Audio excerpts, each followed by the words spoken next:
नमस्कार दोस्तों, मेरे YouTube चैनल रश्मि भक्ति ब्लॉग में आप सभी का बहुत बहुत स्वागत है। आप सभी को आने वाली साल भर की बहुत ही बड़ी एकादशी निर्जला एकादशी की बहुत बहुत शुभकामनाएं। तो निर्जला एकादशी जो कि ज्येष्ठ महीने के शुक्ल पक्ष में पड़ने वाली एकादशी है, जो कि साल की सबसे बड़ी एकादशी कहलाती है। एकादशी व्रत जगत के पालनहार भगवान श्री हरि विष्णु को समर्पित होती है।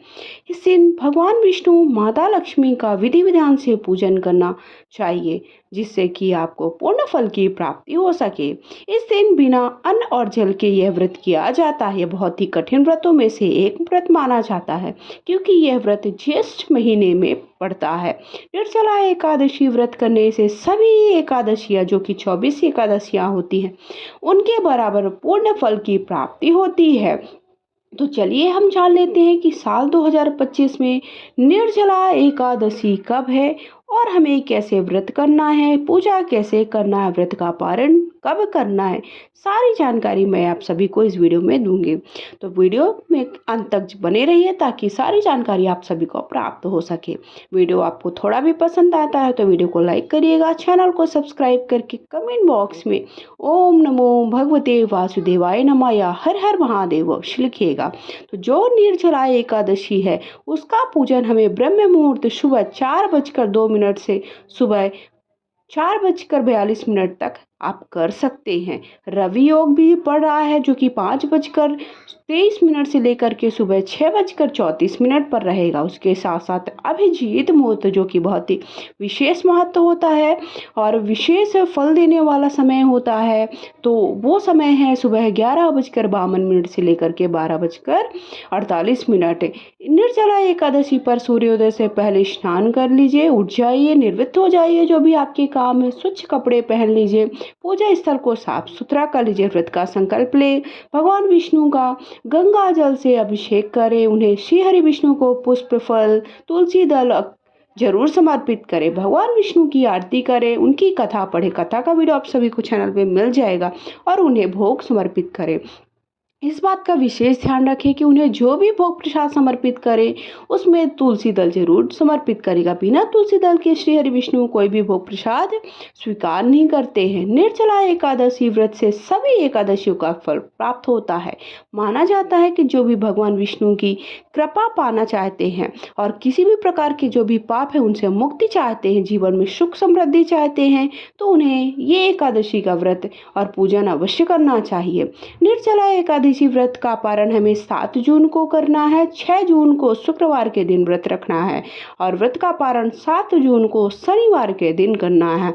व्रत का पारण को जो सही समय है वो हमारा समय है दोपहर को 1:44 से लेकर के शाम को 4:31 का जो समय है, उस बीच पारण तिथि के दिन हरिवासर समाप्त होने का समय जो सुबह 11:25 के बीच में है।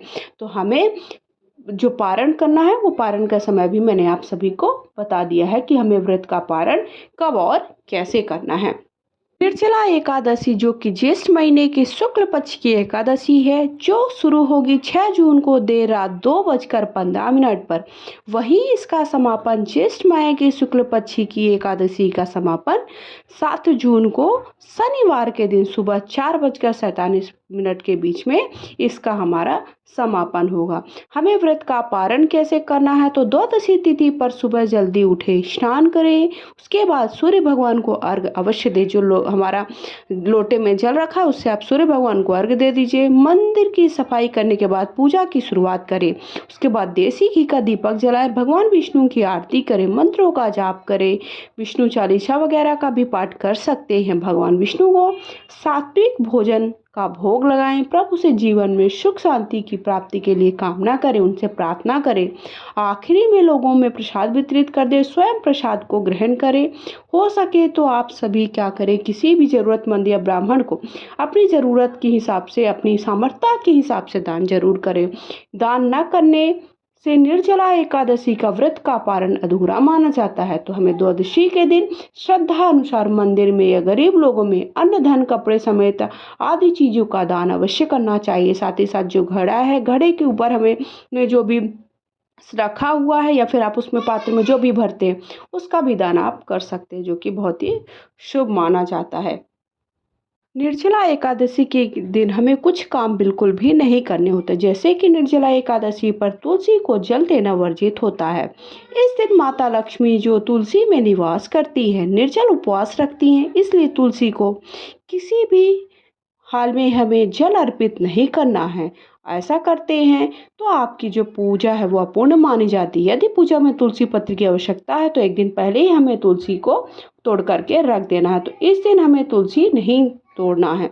इस दिन हमें चावल भी बिल्कुल भी नहीं खाना होता है, जिससे कि अगर आप चावल खाते तो आपके व्रत का फल नष्ट हो जाता है। इसके साथ साथ लहसुन और प्याज का अर्थात तो हमें तामसिक भोजन बिल्कुल भी नहीं करना है, सात्विक भोजन ही ग्रहण करना है।